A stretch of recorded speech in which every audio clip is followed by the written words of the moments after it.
رسول اللہ کی محبت کا جنازہ اس کا ایک حرف بھی اپنے دل سے نکال نہیں سکتے، اپنی زندگی سے نکال نہیں سکتے۔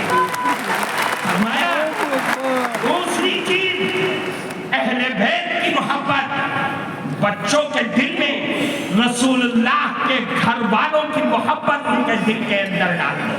یہ پیدائش کے بعد سے جب بچہ ہوش سنبھالے کہ جس کے بارے میں اللہ کے نبی نے فرمایا افتحوا، سب سے پہلا کلمہ فرمایا کہ لا الہ الا اللہ ان کی زبان سے کلواؤ، اور قیام اور موت کے وقت لا الہ الا اللہ کی تلقین کرو۔ پھر فرمایا آخری چیز وہ تلاوت القرآن الکریم، قرآن کریم کی تلاوت، قرآن کریم کے الفاظ سے محبت، قرآن کے حلال کو حلال اور قرآن کے حرام کو حرام اپنے بچوں کی زندگی کے اندر بھر دو کہ میرا قرآن، میرا اللہ مجھے یہ کہتا ہے، مجھے اس بات کی دعوت دیتا ہے۔ میرے بھائیوں، قرآن ہماری زندگی کا دستور ہے، قرآن ہمارا آئین ہے، آئین شریعت ہے، قرآن کو لازم پکڑنا ہوگا۔ یہ جمعیت علماء کے اسٹیج سے آپ کو دعوت دی جا رہی ہے۔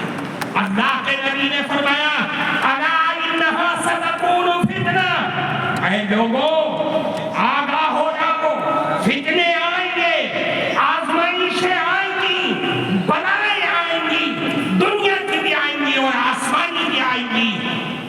صحابہ کے کلیجے ہل گئے۔ فرمایا اللہ کے نبی من مخرج منہا یا رسول اللہ، ان فتنوں سے نکلنے کا راستہ کیا ہوگا؟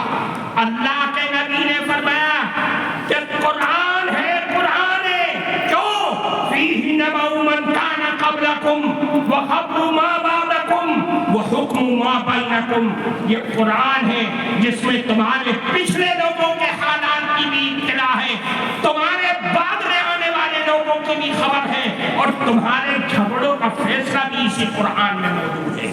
اس لیے میرے بھائیوں، قرآن پکڑو، حالات کو سدھارو۔ یہ مسائل، یہ الجھنیں، یہ پریشانیاں، یہ ہمارے آفتوں اور مصیبتوں کی وجہ سے آ رہی ہیں۔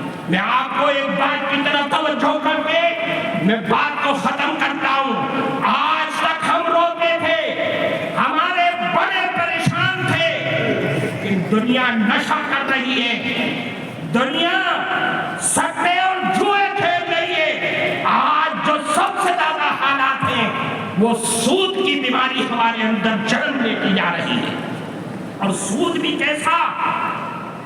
بینک کا سود نہیں، ساہوکاروں کا سود نہیں، بنیاؤں کا سود نہیں، وہ بندھن بینک، وہ جگہ جگہ گاؤں اور دیہاتوں میں جہاں سود اور قرض دینے والے وہ چور بیٹھے ہوئے ہیں جو صرف عورتوں کی آئی ڈی پر عورتوں کو ہی دیتے ہیں، ان کے نمائندے عورتیں ہیں، ہمارے مرد گھروں میں بیٹھے ہوئے سو رہے ہیں۔ میرا کون سا کلیجہ ہے، کون سا ہمارا دل ہے جو اس بات پر راضی ہوتا ہے کہ میری جوان بیٹی، میری جوان ماں، میری جوان لڑکی ان غیروں کے آفسوں میں جا کر کے قرض لے کر کے آتی ہے، اور میں سارے ہفتے اس قرض کی قسط چکانے میں لگ جاتا ہوں۔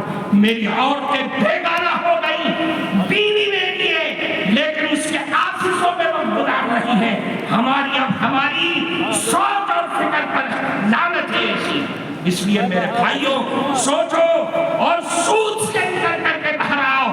اصلاح معاشرہ کو ہر گاؤں، ہر گلی، ہر مسجد کے حلقے میں اس کو پروان چڑھاؤ تاکہ میری قوم ان لعنتوں سے باہر آ سکے۔ وآخر دعوانا الحمدللہ۔